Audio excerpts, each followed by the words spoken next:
তো বন্ধুরা, তোমরা যে আমার হাতের মধ্যে দুটো জিনিসকে দেখতে পাচ্ছ, আশা করি তোমরা সবাই চেনো। আজকে দিয়ে দেখবো যে ফেস ওয়াশটা চুলে দিলে কি হয়। তোমরা তো সবাই জানো যে শ্যাম্পু দিলে চুল সিল্কি হয়, কিন্তু এই ফেস ওয়াশটা দিলে কি অবস্থা হবে।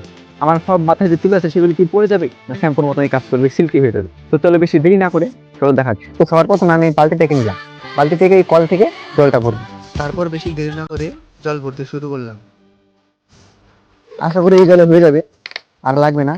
তো তোমাদেরকে আমি লাইভ প্রুফ দেখাবো। এই দেখো, এই যে ফেস ওয়াশ, এটা আমি দিয়ে দেখাবো আর কি। এই যে দেখতে পাচ্ছেন, লাইভ প্রুফ।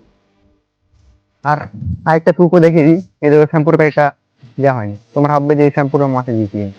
জল দেওয়া শুরু করে দিলাম, জল ফেনা হচ্ছে শ্যাম্পুর মাথায়। এই দেখো, তোমার শ্যাম্পুর মাথায় ফেনা হচ্ছে। আমি খুব ভয়ে আছি, দেখা যাক কি হয়। আমার মনে হয় চুলগুলো সব উঠে যাবে। এই দেখো, বলতে না বলতে চুল সব একটা দুটো করে উঠে যাচ্ছে। এই যে আমার চুলগুলো সব ধোয়া হয়ে গেছে, এখন মুছে দেখবো কি হয় চুলের অবস্থা। এই দেখো গাইস, তোমরা বিশ্বাস করবে না যে সত্যি শ্যাম্পুর মতো চুলটা সিল্কি হয়ে যায়। এটাই ছিল আজকের মিনি ব্লগ ভিডিও। তোমরা যদি আরো গ্রামের এরকম মিনি ব্লগ দেখতে চাও, তাহলে চ্যানেলটিকে সাবস্ক্রাইব করে লাইক করে পাশে থাকো।